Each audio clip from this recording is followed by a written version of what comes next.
Hello student, welcome online classes. कक्षा 11 राजनीति विज्ञान। हम पढ़ रहे थे संविधान के कार्य और दो कार्य हमने पढ़ लिए थे। आज है संविधान का तीसरा कार्य। संविधान का तीसरा कार्य है सरकार पर नियंत्रण, या यूं भी कह सकते हैं कि सरकार की शक्तियों पर नियंत्रण करना। यह भी एक इम्पोर्टेंट कार्य है। यह भी इसलिए जरूरी है क्योंकि इसके बिना बहुत सारी चीजें अव्यवस्थित हो जाती हैं। हम पढ़ रहे हैं संविधान के कार्य, दो कार्य हम पढ़ चुके थे। तीसरा कार्य है सरकार की शक्तियों पर नियंत्रण या सरकार पर नियंत्रण। यदि हम सरकार का कार्य देखें तो सरकार के अंग है 3। पहला है व्यवस्थापिका, जिसे हम संसद भी कहते हैं। दूसरा अंग इस बात करें तो दूसरा अंग है इसका कार्यपालिका, जिसके दो प्रकार होते हैं। पहली प्रकार नाम मात्र की, जिसके अध्यक्ष होते हैं राष्ट्रपति।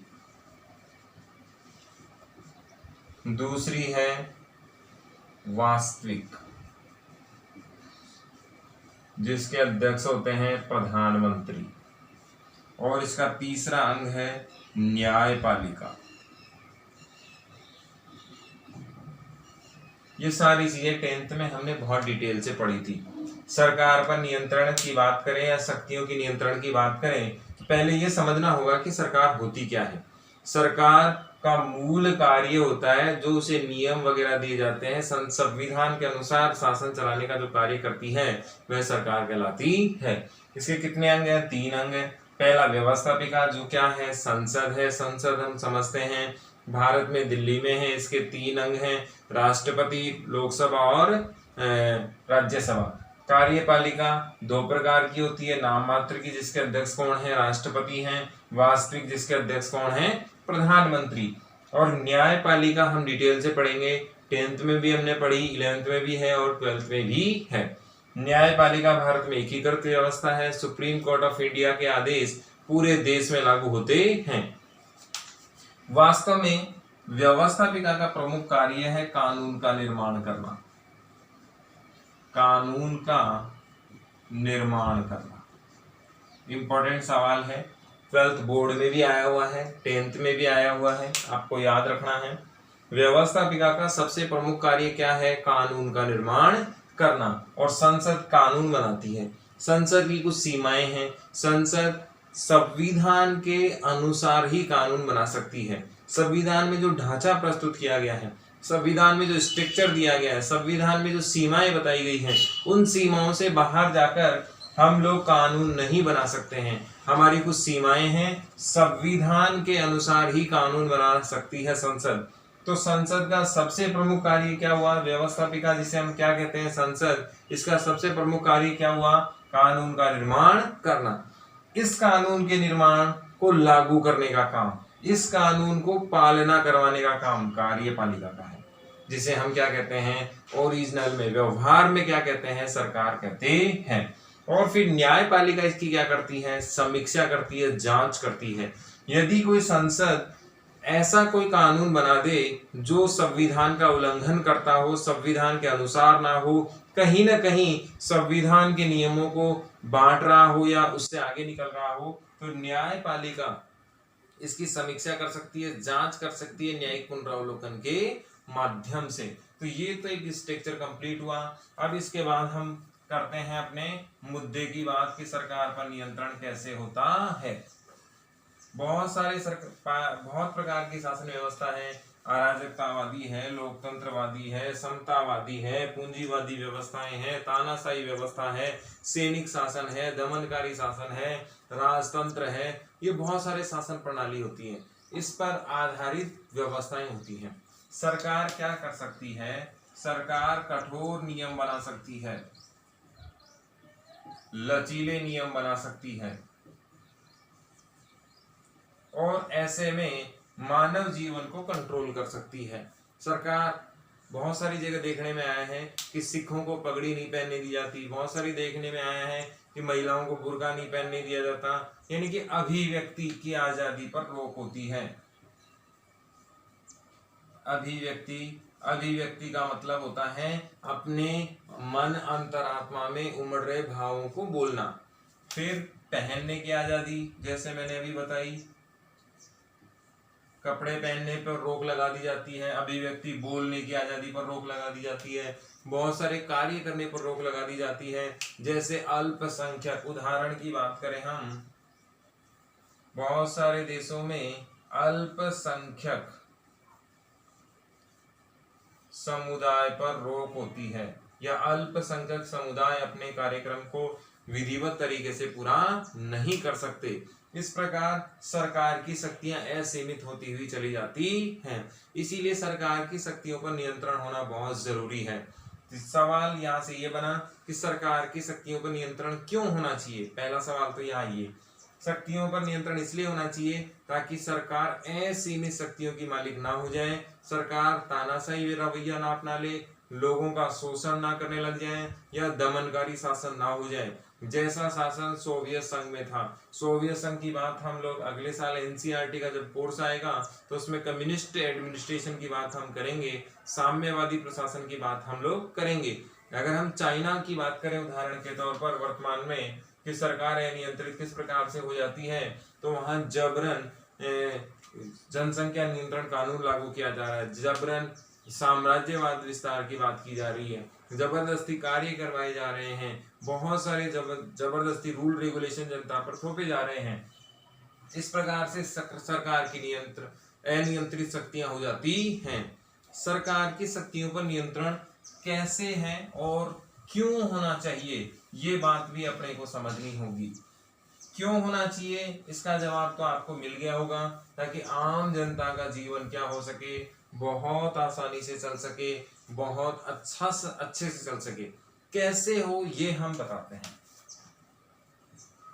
सरकार की शक्तियों पर नियंत्रण कैसे किया जा सकता है।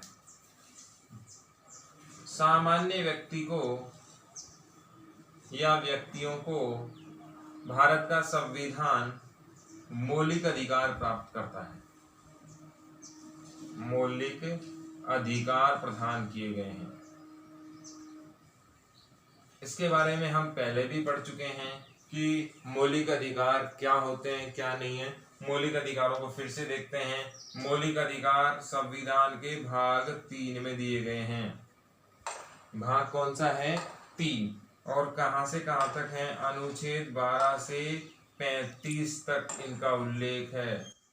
संविधान में 12 से 35 तक मौलिक अधिकारों का उल्लेख है। मूल संविधान में ये 7 थे, वर्तमान में कितने हैं? 6 हैं। हटा कौन सा? संपत्ति का अधिकार। और अब कैसा बन गया है? 300A में कानूनी अधिकार बन गया है। 300A में क्या बना दिया गया इसको? कानूनी अधिकार। और वर्तमान में कितने मौलिक अधिकार हैं? 6 ही मौलिक अधिकार हैं। तो सरकार की शक्तियों पर नियंत्रण करने का कार्य कौन करते हैं? मौलिक अधिकार करते हैं। ये व्यक्ति की स्वतंत्रता को प्रदान करते हैं, समानता को प्रदान करते हैं, शिक्षा, शारीरिक व्यवस्थाएं, जीवन में रहन सहन, धार्मिक आजादी, ये सभी किससे आती हैं? मौलिक अधिकारों से आती हैं। और ये मौलिक अधिकार हमें किसके विरुद्ध प्राप्त होते हैं? सरकार के विरुद्ध प्राप्त होते हैं। ये वेरी इंपॉर्टेंट बात है, सभी को याद हो जानी चाहिए। ये मौलिक अधिकार किसके विरुद्ध प्राप्त होते हैं? हमें सरकार के विरुद्ध प्राप्त होते हैं। हम क्या पढ़ रहे थे? सरकार की शक्तियों पर नियंत्रण होना चाहिए, ये संविधान का कार्य है। और संविधान ने हमें क्या दे दिए? मौलिक अधिकार दे दिए। किसके विरुद्ध दिए? सरकार के विरुद्ध दिए। तो सरकार की शक्तियों को नियंत्रण करने में सबसे अहम भूमिका किसकी है? मौलिक अधिकारों की है। मौलिक अधिकार हमें किसके विरुद्ध मिले? सरकार के विरुद्ध मिले। इससे सरकार अराजकतावादी नहीं हो सकती, तानाशाही नहीं हो सकती, सैनिक शासन नहीं आ सकता, और भी बहुत सारी जो दमनकारी नीतियां होती हैं वे नहीं लाई जा सकती। यदि प्रशासन में चेंजेस हुआ तब भी मौलिक अधिकार हमारे बने रहेंगे, क्योंकि ये किसके विरुद्ध हैं? सरकार के विरुद्ध हैं, और ये हमें राज्य के विरुद्ध मिलते हैं। ये किसके विरुद्ध मिलते हैं? हमें राज्य के विरुद्ध मिलते हैं। सरकार नहीं, राज्य के विरुद्ध मिलते हैं। और इसकी गारंटी हमें कौन देता है? संविधान देता है। इसकी गारंटी कौन देता है? संविधान देता है कि हर हाल में आपको मौलिक अधिकार मिलेंगे। तो सरकार पर नियंत्रण कैसे होगा, उसकी शक्तियों का कंट्रोल कैसे होगा कि हमें मौलिक अधिकार मिलते हैं। किसके विरुद्ध मिलते हैं? राज्य के विरुद्ध मिलते हैं। और राज्य से हम ना चाहते हुए भी हर हाल में ये प्राप्त कर सकते हैं। राज्य चाहे या ना चाहे, संविधान हमें इसे दिला के ही रहेगा न्यायालय के माध्यम से। और हमने देखा था उल्लंघन होने पर हाई कोर्ट, सुप्रीम कोर्ट जाया जा सकता है। तो संविधान इसकी क्या देता है? गारंटी देता है। तो यहाँ पर संविधान का तीसरा कार्य भी पूरा हो गया कि सरकार पर नियंत्रण करने का कार्य, या सरकार की शक्तियों पर कैसे नियंत्रित किया जाए, या सरकार की शक्तियों पर नियंत्रण करने का कार्य किसका है? संविधान का ही है। जिससे सरकार को असीमित शक्तियां ना प्राप्त हो जाए। जिसमें से ये करेक्शन बहुत जरूरी है। हमें जो मौलिक अधिकार मिलते हैं वो किसके विरुद्ध मिलते हैं? राज्य के विरुद्ध। पहले हमने सरकार की बात की थी, वो गलत है। हमें मौलिक अधिकार किसके विरुद्ध मिलते हैं? राज्य के विरुद्ध मिलते हैं। इसके बाद संविधान का चौथा कार्य है समाज की आकांक्षाओं व लक्ष्य को पूरा करें। समाज की आकांक्षाएं व लक्ष्यों को पूरा करे।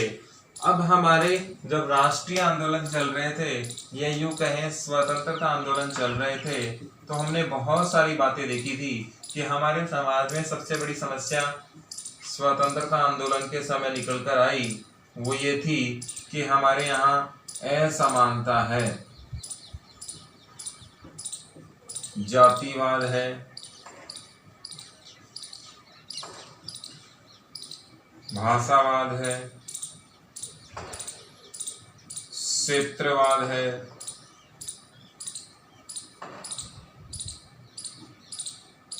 और भी बहुत सारी कुरीतियां हमारे समाज में हैं। हमारा समाज इन इच्छाओं को लेकर बना कि ये सारी समस्याएं हमारे संविधान में पूरी होनी चाहिए, और इसकी जगह ऐसा सुदृढ़ समाज बने जिसमें इन समस्याओं के लिए कोई जगह नहीं हो।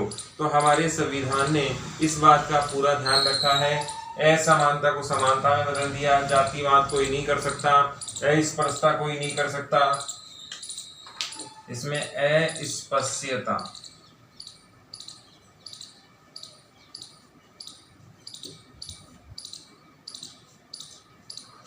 अस्पृश्यता की बात करें तो ये आर्टिकल 17 में बैन कर दिया गया है, और बहुत सारे ऐसे प्रावधान किए गए जिससे समाज से इन कुरीतियों को हटाया गया।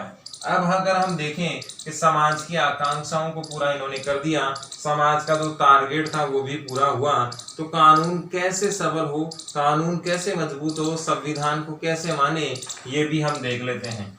जैसे मान लीजिए ये हमारा समाज है और इसमें ए नाम का कानून चल रहा है, तो समाज इन सारे समाजों की राय ले, ये अलग अलग समाज हैं, इन सब की राय ले, इस राय से कॉमन राय बने, कॉमन थॉट पैदा हो, और उस कॉमन थॉट को बेस मानकर एक कॉमन थ्योरी तैयार हो। उस पर समाज की आकांक्षाएं क्या क्या हैं, समाज को क्या क्या चीजें चाहिए, किस प्रकार की परंपराएं हैं, किस प्रकार का लक्ष्य है, किस प्रकार की भाषा है। कोई भी देश जब बनता है तो उसमें सभ्यता कैसी रहेगी, संस्कृति कैसी रहेगी, रीति रिवाज कैसी रहेगी, भाषा कैसी है, भौगोलिक स्थिति कैसी है, पड़ोसी कैसे हैं, इन सब को ध्यान में रखकर पॉलिसी बनती है। किसी भी देश के पड़ोसी वो ना चाहते हुए भी उसको वही रखना होता है। जैसे भारत चाहकर भी अपना पड़ोसी पाकिस्तान नहीं बदल सकता, तो भारत की जो पॉलिसी बनेगी, संविधान बनेगा, नियम कानून बनेंगे, अंतर्राष्ट्रीय नीतियां बनेंगी, वो पाकिस्तान जैसे देश को ध्यान में रखकर भी बनानी पड़ेंगी, ये मजबूरी है।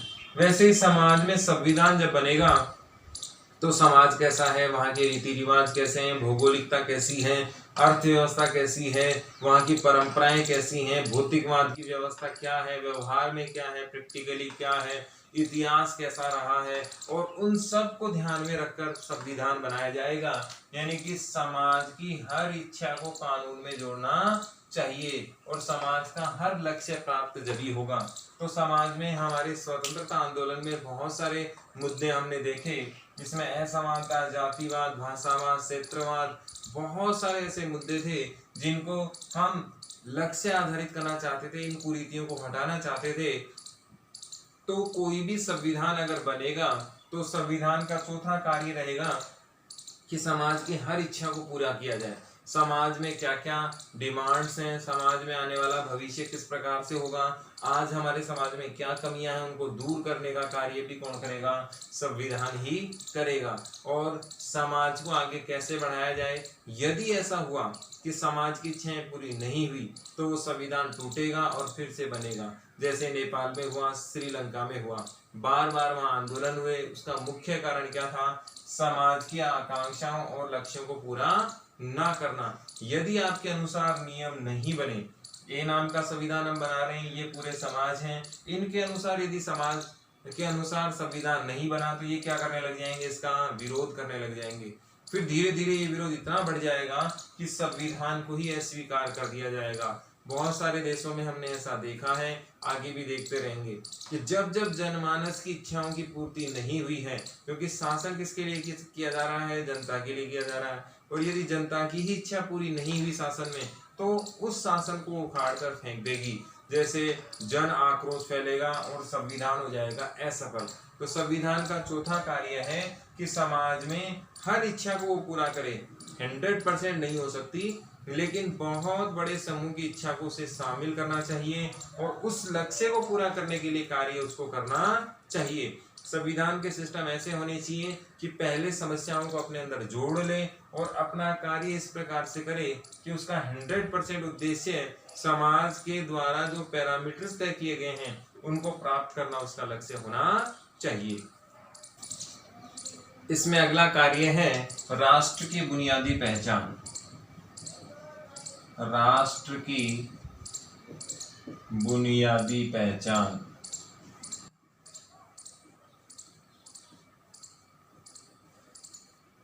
यदि हम राष्ट्र की बुनियादी पहचान की हम बात करें तो बहुत सारे संविधान अपने कार्य से जाने जाते हैं, अपनी व्यवस्थाओं से जाने जाते हैं, या यूं कहें अपने सिस्टम से जाने जाते हैं कि वहाँ सिस्टम कैसा है। जैसे हम अमेरिका की बात करें, अमेरिका का संविधान उन्मुक्त समाज का है हिस्सा है, उन्मुक्त समाज का उदाहरण है। उन्मुक्त समाज क्या होता है? ऐसा समाज जो हर हाल में अपने अधिकारों की बात करे। अमेरिका एकमात्र ऐसा राष्ट्र है जो नागरिकों के अधिकारों की बहुत ज्यादा केयर करता है और नागरिक हर हाल में अपने अधिकारों के लिए वहां झगड़ता है। हर हाल में नागरिकों की स्वतंत्रता वहां पर है। तो अमेरिका का समाज क्या कहलाता है? उन्मुक्त समाज कहलाता है। यानी कि उसको हर हाल में अपने अधिकार चाहिए, चाहे देश युद्ध लड़ रहा हो, चाहे वो किसी भी प्रकार से हो, वहाँ के अधिकारों में कमी बहुत कम मात्रा में की जाती है। तो यह अधिकारों के लिए जानने वाला समाज है। फिर हम चाइना की बात करें तो ये है बंद समाज का उदाहरण।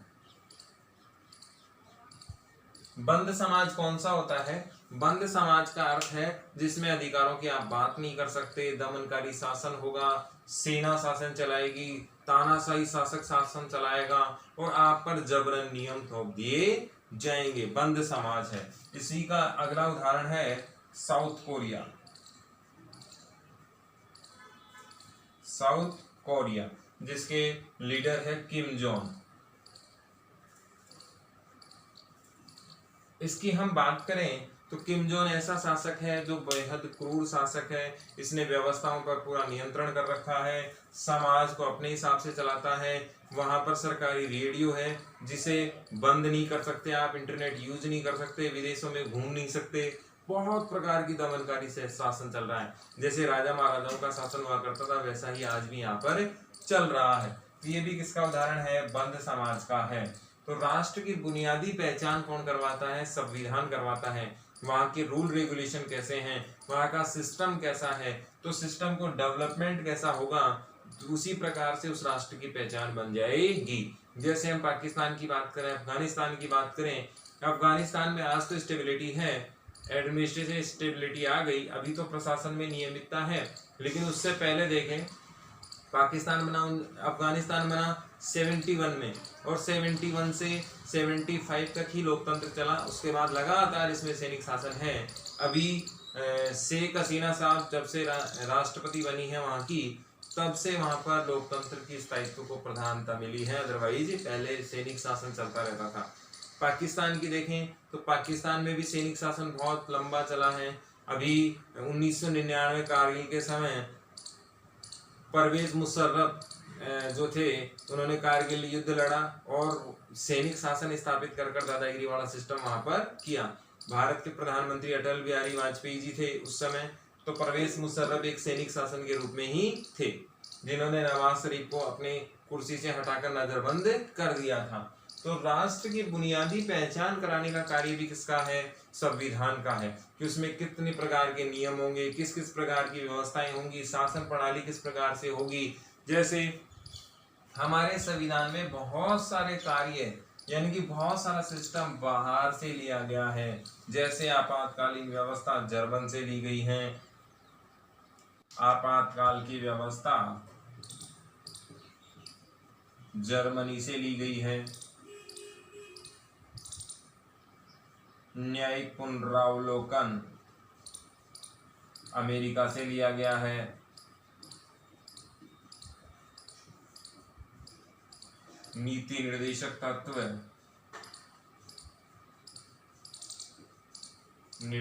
तत्व आयरिश से, आयरलैंड से लिए गए हैं।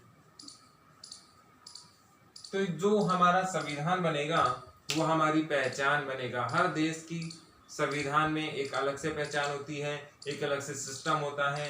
तो राष्ट्र संविधान का ये काम है कि राष्ट्र की बुनियादी पहचान वो बनाए, और राष्ट्र की बुनियादी पहचान किससे बनती है, रूल रेगुलेशन से बनती है, वहाँ के न्याय प्रणाली से बनती है, सरकार के सिस्टम से बनती है, सरकार को चुनने का तरीके से बनती है, और वहाँ पर लोगों को कितनी आज़ादी है, किस प्रकार के शासन की व्यवस्थाएं हैं, किस प्रकार की व्यवस्थाएं अंतर्राष्ट्रीय धरातल पर निकल कर आ रही है। जैसे हम चाइना की बात करें तो चाइना में कोई भी कार्य बाहर निकल कर नहीं आता, चाहे अभी पेंगोंग झील मामला हो, चाहे डोकलाम की स्थिति हो, चाइना कभी भी अंतर्राष्ट्रीय धरातल पर सत्यता नहीं बताता है, चाहे वो कोरोना का मामला ही क्यों ना हो।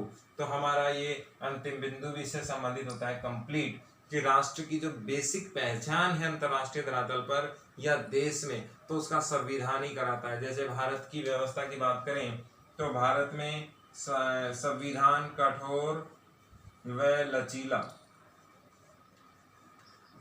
दोनों का क्या है, मिश्रण है। भारत के संविधान में व्यवस्था कौन सी है, संसदीय शासन व्यवस्था है। भारत में कितने स्तर की सरकारें होती हैं, 3 स्तर की सरकारें होती हैं। पहली केंद्र सरकार, दूसरी राज्य सरकार, और तीसरा होता है स्थानीय या पंचायती राज। तो ये सारा सिस्टम हमारा है, वो बुनियादी ढांचा है, वो बुनियादी पहचान हमारी है। इसमें संविधान का इंट्रोडक्शन जो हम पहले ही कर चुके हैं, वे सब भी संविधान के ढांचे में या इंट्रोडक्शन में ही आते हैं।